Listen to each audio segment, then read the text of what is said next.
कहने लगे कि ये नूह नहुसत, ये नूह मूसा अलैहिस्सलाम की और उनके साथियों की। यानी जब खुशियाँ आती थी, खुशहाली होती थी, कहते थे ऐसी किस्मत वाल क्या ऐसी किस्मत वाल ना। अब जब कोई परेशानी वगैरह आई कह देंगे यहाँ से नूह नहुसत यन पे हम द्रोह तले पे वही, यानी अपने गुनाहों की तरफ निस्बत नहीं करते। जब अल्लाह ताला नवाजता है तो कहते हैं हम तो खुश नसीब है, हम तो खुश किस्मत हैं। अब ज़रा सी कोई परेशानी आ गई, माल में कोई कमी हो गई और कुछ हो गई तो अल्लाह तो उसको नहुसत बतलाते थे मूसा अलैहिस्सलाम की। किसकी? ये कुरान पाक में यत्तय्यरु बिमा व मा, अल्लाह ताला ने फरमाया अला सुनो इन्नमा तौइरुकुम इंदल्लाह वलाकिन्ना अक्सरुहुम ला यअलमून। ये जो नहुसत है ना, ये तुम्हारे गुनाहों की वजह से अल्लाह ने तुम पर डाल दी है। तुम मूसा अलैहिस्सलाम की निस्बत करते हो उसकी, वो तो अल्लाह ताला का नबी है और जो उनके पीछे भी चलने वाले हैं उनकी वो तो खैर बरकत वाले लोग हैं। वलाकिन्ना अक्सरुहुम ला यअलमून, लेकिन अक्सर लोग इस चीज़ को जानते नहीं हैं। तो ये फरमाया अल्लाह तबारक ताला ने। तो अखज़नाहुम बग़ततन फ़इज़ा हुम मुब्लिसून, अल्लाह ताला फरमाते हैं हमने अचानक पकड़ लिया उनको, फिर वो मुब्लिसून नाउमीद होकर रह गई। अचानक का मतलब क्या है? कुरान शरीफ में आगे है कभी अल्लाह तबारक ताला ऐसा अजाब भेजता है कि जिसकी पहले अलामतें होती हैं, उसको कहते हैं जहरतन। मसलन बारिशें हुई और आहिस्ता आहिस्ता से समंदर का दरियाओं का पानी बढ़ता गया। अब लोगों को भी ख़तरा महसूस हुआ कि भाई पानी बढ़ रहा है और भागना शुरू कर दिया। ये तो है खुल्लम खुल्ला अलल ऐलान। लेकिन अचानक कि मालूम ही नहीं था, मसलन भूचाल हो गया, ऐसा जलजला आ गया किसी को खबर भी नहीं थी और बड़ी बड़ी बिल्डिंगें जो है धड़ाम से क्या हो गई, ख़त्म हो गई, गिर गई। अल्लाह ताला फरमाते हैं अखज़नाहुम बग़ततन, और ऐसे मौके पर तो आमतौर से अल्लाह ताला ने ऐसे ही अजाब भेजे हैं। अचानक अजाब आ गए, फ़इज़ा हुम मुब्लिसून, तो वो नाउमीद हो गए कि अब तो कोई उम्मीद नहीं है, ख़त्म हो गई उम्मीद। फ़क़ुतिअ दाबिरुल क़ौमिल्लज़ीना ज़लमू, फ़क़ुतिअ दाबिरुल क़ौमिल्लज़ीना ज़लमू, अल्लाह ताला फरमाते हैं जालिम लोगों की जड़ ही काट गई, जालिम लोगों की जड़ काट दी गई। फ़क़ुतिअ दाबिरुल क़ौमिल्लज़ीना ज़लमू, जिन्होंने जुल्म किया था अपने आप पर भी मखलूक पर भी। वल्हम्दुलिल्लाहि रब्बिल आलमीन, सुभान अल्लाह, अल्लाह ताला खुद ही हम्द करते हैं। फरमाते हैं जालिम लोगों की जड़ कट गई, अल्हम्दुलिल्लाहि रब्बिल आलमीन। अब सारे मुफस्सिरीन फरमाते हैं कि अल्लाह ताला फरमाते हैं जालिमों की जड़ कट गई तो खुद शुक्र करते हैं अल्हम्दुलिल्लाहि रब्बिल आलमीन। तो अल्लाह ताला शुक्र किसका फरमाते हैं कि शुक्र तो इसी पर है, इन्हीं जालिमों ने तो सताया था सब लोगों को, ये तो सताते थे मेरे मखलूक को, मेरे नेक बंदों को सताते थे। इसलिए ये जब इनकी जड़ कट गई और जब ख़त्म हो गए, बस इस पर अल्लाह का शुक्र करना चाहिए। अल्लाह ने बहुत बड़ी नियामत दे दी, अल्लाह ने बहुत बड़ी ये फरमाया कि जब जालिम और जाबिर ख़त्म हो जाता है, बताइए उस वक्त शुक्र करते नहीं करते हैं? जालिम के मरने पर भी तो लोग पढ़ते हैं अल्हम्दुलिल्लाह रब्बिल आलमीन, वो बुलाए गए दफा। तो अल्लाह ताला फरमाते हैं फ़क़ुतिअ दाबिरुल लज़ीना ज़लमू, जालिम लोगों की तो जड़ ही काट दी गई, बिल्कुल ख़त्म ही हो गई। यहाँ फरमाया जड़ काट दी गई, क्या ये नहीं फरमाया शाखें काट दी गई। इसका मतलब है कि तो फिर निकल आएगा। तो अल्लाह ताला फरमाते हैं जड़ ही ख़त्म हो गई। जब जड़ ख़त्म हो जाती है किसी दरख्त की, जड़ से उसको उखाड़ दिया जाता है, इसका मतलब है कि अब ये तो ख़त्म ही हो गया, कुछ भी नहीं रहा इसमें। तो इस तरह के अजाब उन पर आए। वल्हम्दुलिल्लाहि रब्बिल आलमीन, तमाम तारीफ़ें हैं जो आलमीन का रब है। एक तो ये फरमाया अल्लाह तबारक ताला ने मुशरिकीन से कि जब मुसीबत में फंस जाते हो तो फिर मुझी को पुकारते हो, सब भूल जाते हो। आगे फरमाते हैं कुल अराइतुम इन अख़ज़ल्लाहु समअकुम व अबसारकुम व ख़तम अला क़ुलूबिकुम मन इलाहुन गैरुल्लाह यअतीकुम बिह उन्ज़ुर कैफ़ नुसर्रिफ़ुल आयाति सुम्मा हुम यज़दिफ़ून। कुल, आप फरमा दीजिए या रसूल अल्लाह सल्लल्लाहु अलैहि वसल्लम इन लोगों से, अराइतुम, क्या फरमा दीजिए, मुझे बतलाओ, अराइतुम अख़बिरूनी इन अख़ज़ल्लाहु समअकुम, कि अगर अल्लाह ताला तुम्हारे कान छीन के ले जाए, वह अबसारकुम, और तुम्हारी बिनाई भी छीन के ले जाए, यानी अल्लाह अगर तुम्हारे कानों को ख़त्म कर दे, कुछ भी नहीं सुन सकोगे, तुम्हारे आँखों को भी ख़त्म कर दे कि कुछ भी नज़र न आए, बिल्कुल अंधे हो जाओगे। व ख़तम अला क़ुलूबिकुम, और अल्लाह ताला तुम्हारे दिलों पर मोहर लगा दे। मन इलाहुन गैरुल्लाह, اللہ کے علاوہ کون ہے معبود یاتیکم بھی جو تم کو تمہاری آنکھیں واپس دے دے گا، جو تمہارے کان تم کو واپس دے گا، اور اگر تمہارے دلوں پر مہر لگی ہوئی ہے تو کون ہے غیر اللہ جو تمہارے دلوں کی مہر کو توڑ دے؟ یعنی کوئی نہیں ہے۔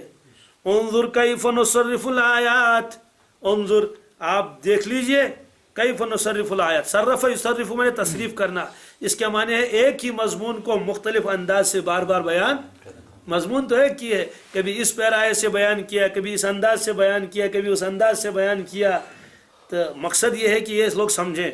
فرماتے ہیں کہ آپ دیکھ لیجئے ہم کس کس طرح سے دلائل بیان فرماتے ہیں توحید کے اور رسالت کے اور معاد کے، ثم ہم یصدفون، پھر بھی یہ لوگ بے رخی کرتے ہیں۔ اس میں تین چیزوں کا تذکرہ آیا، ایک کان کا، ایک آنکھ کا، ایک دل کا۔ تو یہ بہت اہم اعضاء ہے۔ اگر اللہ تعالیٰ کان لے جائے، سمع، اس کو واحد لائے چونکہ یہ مصدر ہے، اس لیے مصدر جب بیان کیا تو اس میں تو سارے ہی کان آگے، جمع لانے کی ضرورت نہیں، ابصار کو جمع لائے، آنکھیں، تو اس طرح سے فرمایا کہ آنکھیں بھی لے جائے اور کان بھی لے جائے، یعنی ظاہری اعتبار سے بھی آدمی اندھا ہو جائے اور بہرا بھی ہو جائے۔ جب اندھا بھی ہو جائے گا، بہرا بھی ہو جائے گا تو کس کام کا؟ تو سارا کبر غرور نکل جائے گا اور دلوں پر مہر لگا دے اللہ تعالیٰ، تو پھر کون مہر کو دور کرنے والا ہے؟ یہ دلوں کی مہر کیا ہے؟ اس کا تذکرہ پہلے بھی آ چکا، ختم اللہ علی قلوبہم وعلی سمعہم۔ یہ اس کی جو ترتیب ہے اس میں یہ ہے کہ اللہ تبارک تعالیٰ پہلے مہر نہیں لگاتے ہیں، بلکہ کیا کرتے ہیں، پہلے آدمی کا دل جو ہے وہ سخت ہو جاتا ہے، دل میں زنگ آتا ہے۔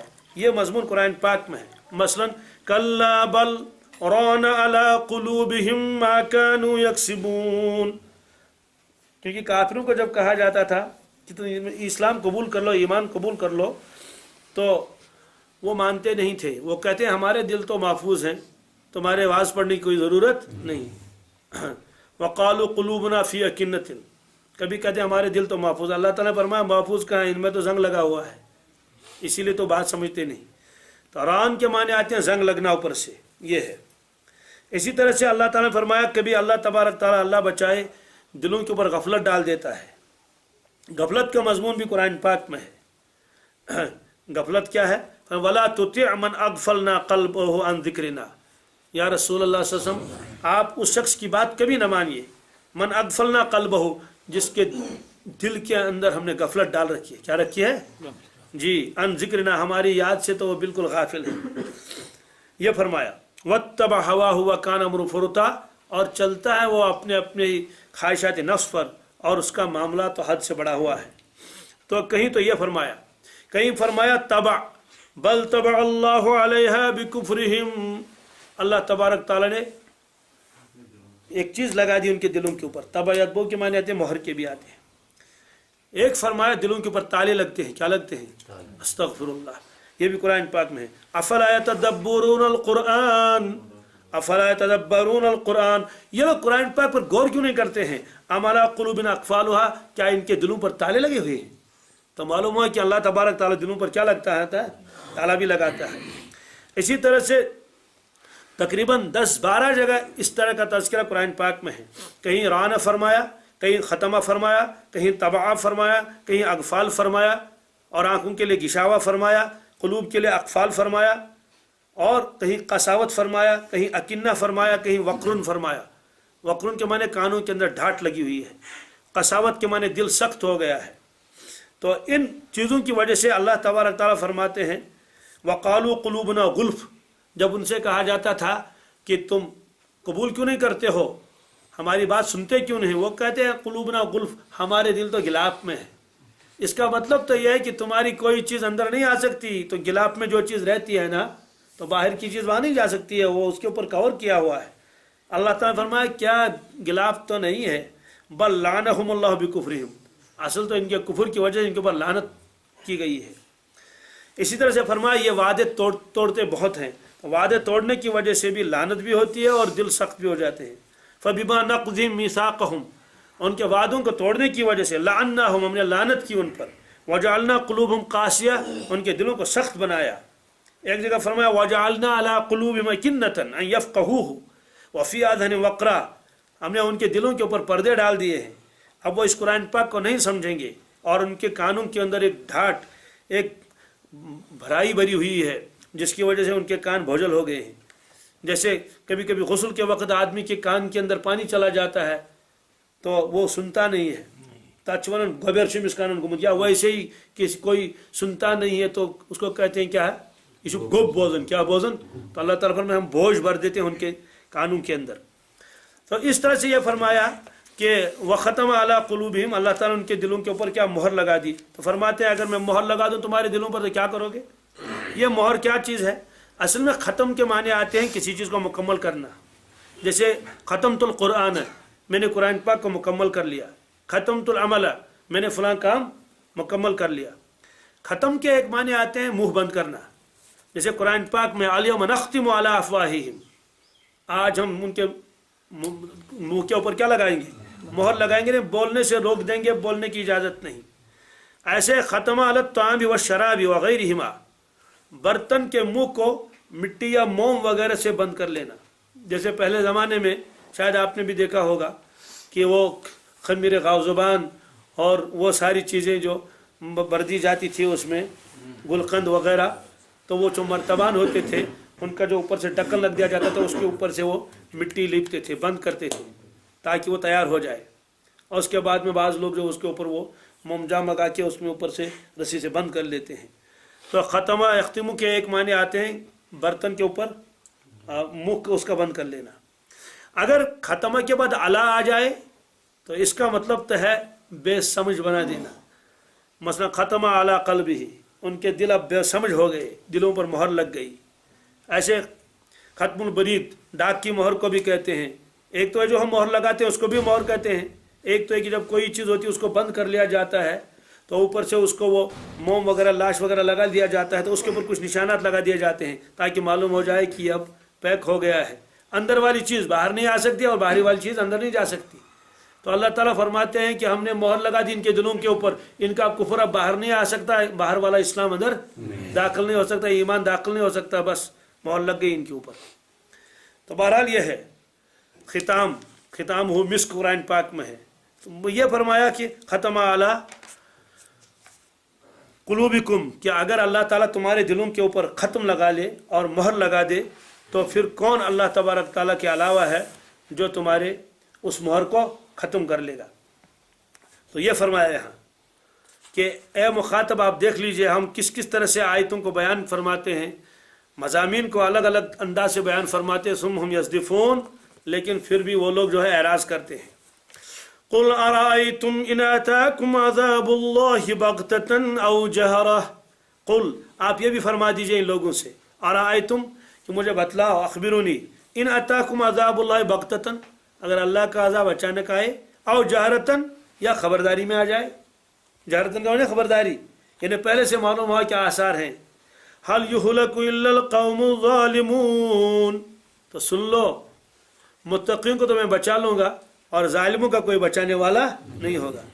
नहीं बर्बाद हो जाएंगे, हलाक हो जाएंगे बजू ज़ालिमों के, ज़ालिम ख़त्म हो जाएंगे और अल्लाह ताला के मुत्ती बच जाएंगे।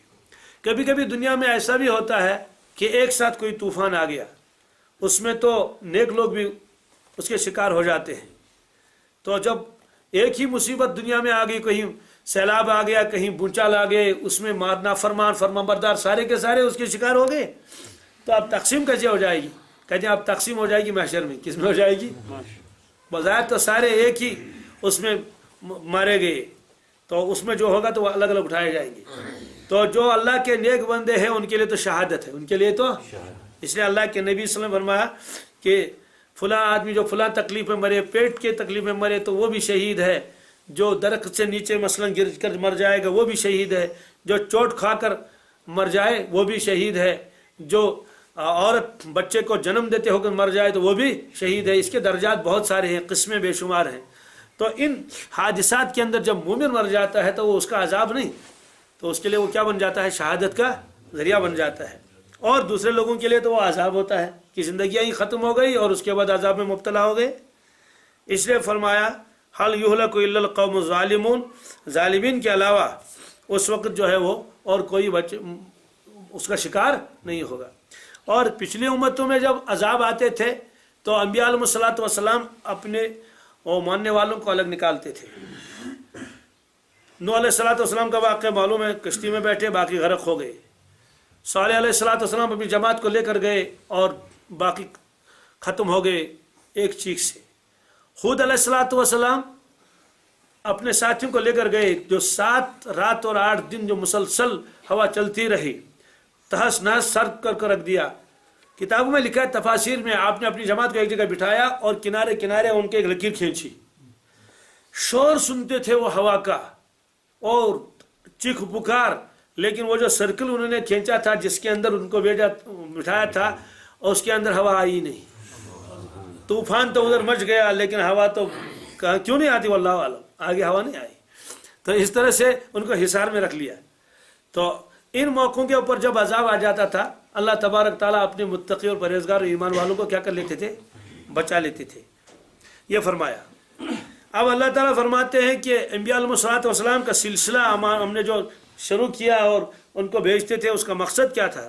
فرماتے ہیں وَمَا نُرْسِلُ الْمُرْسَلِينَ إِلَّا مُبَشِّرِينَ وَمُنذِرِينَ. وَمَا نُرْسِلُ الْمُرْسَلِينَ, اور ہم نہیں بھیجتے ہیں مرسلین کو مگر مبشرین و منذرین, یعنی وہ لوگوں کو بشارت سناتے ہیں اللہ کی رحمت اور اس کی مغفرت اور عفو درگزر اور جنت کی بشارت سناتے ہیں. ومنذرین, اور وہ ڈراتے ہیں مخلوق کو اللہ تعالیٰ کے عذاب سے, نافرمانی سے. تو اب ہوا کیا, 2 طبقے ہو گئے. فمن آمن واصلح, فمن آمن واصلح, جو آدمی ایمان لائے, واصلح, اور اپنے آپ کو درست کر لیا, ہو گیا ایمان والا عمل والا. فلا خوف علیہم, کسی قسم کا خوف ان پر نہیں, کچھ بھی نہیں. دنیا میں تو ویسے ہی خوف ہوتا رہتا ہے, یہ وہ ایک چیز کا فرماتے ہیں کہ اس کے لیے تو مرنے کے بعد کوئی خوف نہیں. ولا هم یحزنون, نہ وہ غمگین ہوں گے. حزن کا تعلق ہے, خوف کا تعلق ہے آئندہ آنے والے حالات کے ساتھ. کس کے ساتھ؟ اب کیا ہوگا, اب کیا ہوگا, یہ خوف ہے. حزن ہوتا ہے جو کچھ پیچھے ہو چکا. تو فرمایا کہ جو پیچھے ہو چکا اس پر حزن نہیں, اس پاس کو چکت پچھتائی. تو جو فیل ہو گیا تو پچھتاتا ہے نا, ہائے میں نے محنت کیوں نہیں کی, کاش میں نے ایسا کیا ہوتا, ایسا کیا ہوتا. فرماتے ہیں ان کے اوپر نہ خوف ہے نہ غم ہے. اس کا مطلب تو ہے کہ مومن تو بے خوف ہوگا دنیا میں. کہتے نہیں, خوف طبعی تو ہوگا ہی ہر وقت, اللہ تعالیٰ کا خوف, اور پھر مرنے کے بعد بھی اللہ کی ذات کا خوف تو ہوگا, لیکن اندیشہ نہیں ہوگا دوزخ کا اور عذاب کا, یہ نہیں ہوگا. تو ایک طبقہ تو یہ ہے ایمان والوں کا. والذین کذبوا بآیاتنا, اور جن لوگوں نے ہمارے آیتوں کو جھٹلایا, یمسہم العذاب بما کانوا یفسقون, ان کو عذاب تو لگے گا ان گناہوں کی وجہ سے, یفسقون, جو کرتے تھے. فسق یفسق کے معنی آتے ہیں نکل جانا, فاسق ہو جانا. فرماتے ہیں کہ جو عبودیت سے وہ نکل جاتے تھے, تجاوز کر لیتے تھے, اس کی سزا تو ان کو مل جائے گی. یہ 49 میں آیتیں ہو گئی. اس میں بھی اللہ تبارک تعالیٰ نے وہی دلائل ثابت کیے اپنے اس کے معبود ہونے کا, اور اس کا کہ میرے علاوہ اور کوئی عبادت کے لائق نہیں ہے, اور سب باقی جو معبودان ہیں وہ بھول جاتے ہیں ان کو اس موقع پر جب کوئی مصیبت وغیرہ آتی ہے. اللہم صلی اللہ علیہ وسلم محمد وعلی